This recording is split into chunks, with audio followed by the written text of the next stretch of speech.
Greetings, ladies and gentlemen. We're about to begin with the first podcast for Time and Space, a brand new channel where we're going to review Star Trek episodes for Discovery and discuss video games, new high tech stuff, and other sci fi, well, stuff. Here we are on episode 12, first season.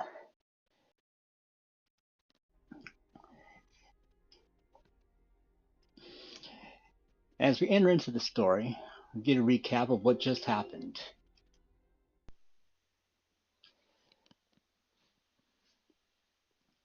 Emperor Shenzhou decides to blow up a planet. Here we are, the Terran Empire. New emperor, Michelle Yeoh. Episode starts off on a shuttlecraft. What seems to be happening is that they have to meet up with the emperor on board her flagship. I do like the new design on these new shuttles, although I am wondering why it is that the Terran Empire has the exact same styling for both the interior and exterior of all their ships. You'd think that the evil empire would look a little bit different.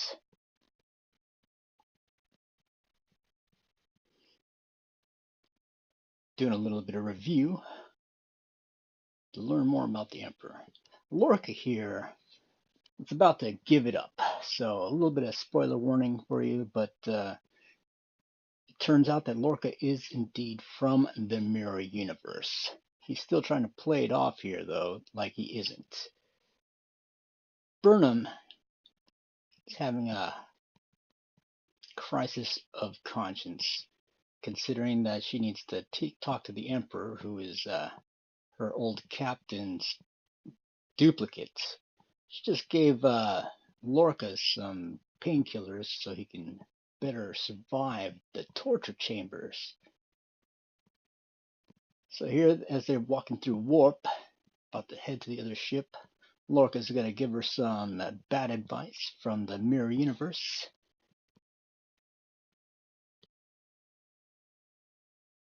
And here we go.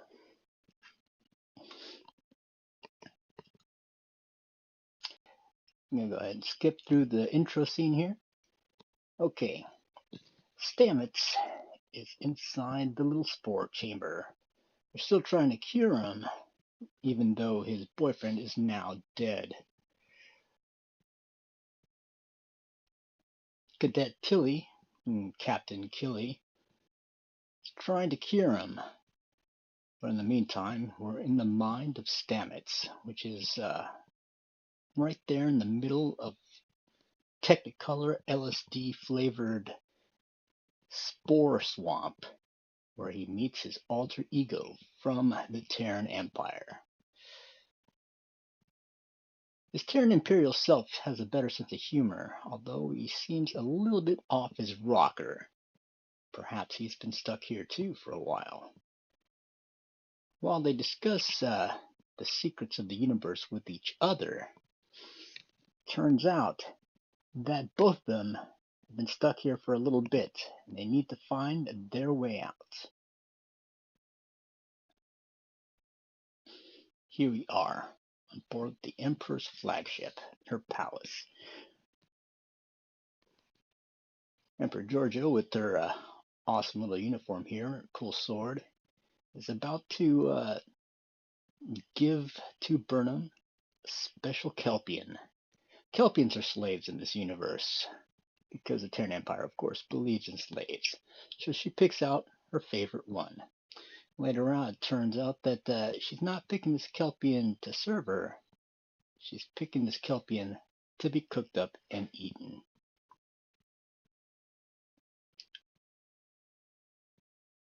So as Lorca gets turned into the Terran Empire, you can tell that he has no great love lost for the Emperor Giorgio. And she calmly beats him over the head.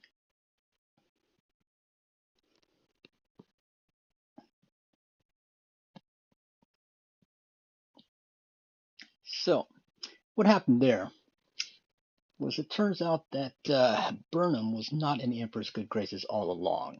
She decided to turn on her and sentence Burnham to death.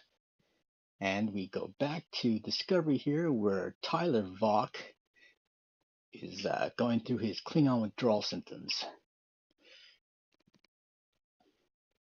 As we throw Lorca back in the torture chamber. So here's the dinner, where the Empress and Burnham talking to each other about good old times. And it's a leading conversation, as she learns that she's about to eat some Kelpian. So delicious, it looks kind of squidgely.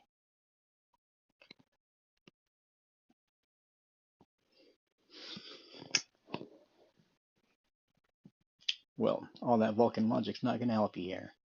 Kelpian probably tastes pretty slimy.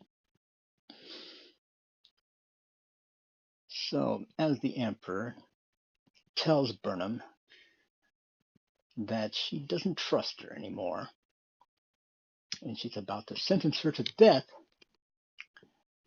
Burnham decides to pull a fast one on her and come clean and tell her that she is actually from a parallel universe.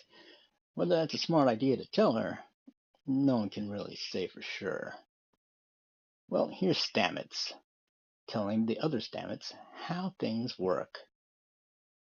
They're doing this huge jump problem to navigate past this Klingon cloaking field, and it turns out that that has nothing to do with anything at all. The Stametses get together, they learn about each other.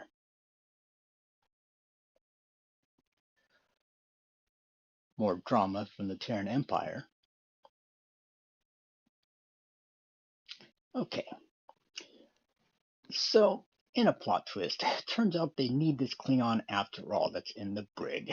They're going to use her special skills to turn Tyler Vok into a more healthy and functioning individual. I'm not sure why they're taking the time to do this. They should just flush him out the airlock, but this is Star Trek. And they're going to give him another chance. And her too, apparently.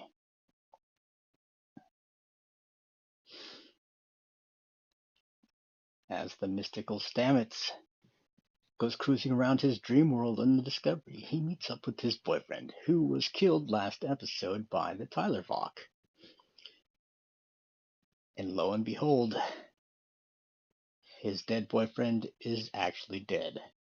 I guess people's souls end up in the mushroom network after people die. And this is a very interesting ship. It looks to have some sort of confined sun in the center as a power source. More arguing. More arguing. Yes, yes, of course. Let's tell you that I'm from the Federation. Empress Georgiou doesn't seem to care. She wants to kill him no matter what. But she has a different idea here. She says, we'll let you go back to your Federation universe if you happen to give me the schematics of your spore drive. Which would, of course, give her the edge against all of her Terran Imperial enemies.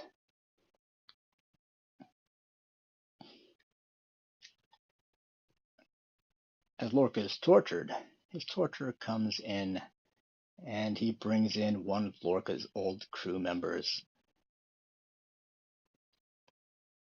As a form of interrogation, I'm not sure what the point is here. They're not asking for any pertinent information, but they will kill this guy very quickly.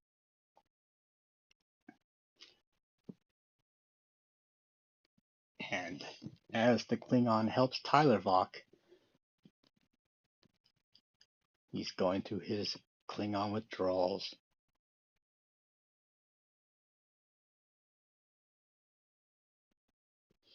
Yes, Stamets, you're in a coma, and the doctor is dead. But what can you do? Well, seems he's going to lead you out of your comatose state and all it takes is true love and a kiss. And Stamets pops out. But that's the wrong Stamets. It looks like evil Stamets and good Stamets have switched bodies. And evil Stamets is here in the regular Discovery, where he tells everyone that the Spore Forest is dying. So it doesn't look like they're going to be able to use the Spore Drive to get back to the regular universe anytime soon. And of course, Burnham is speaking with Saru here, trying to give him some information about the deal that she just made with Emperor Giorgio.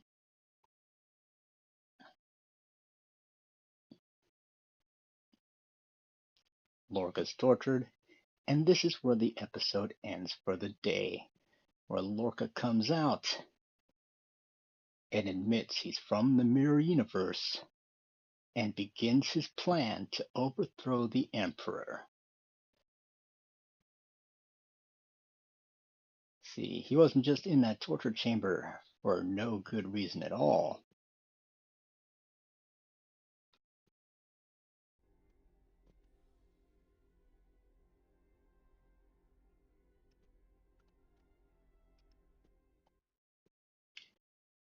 And this is where the episode ends. We'll see you again next week on Star Trek Discovery.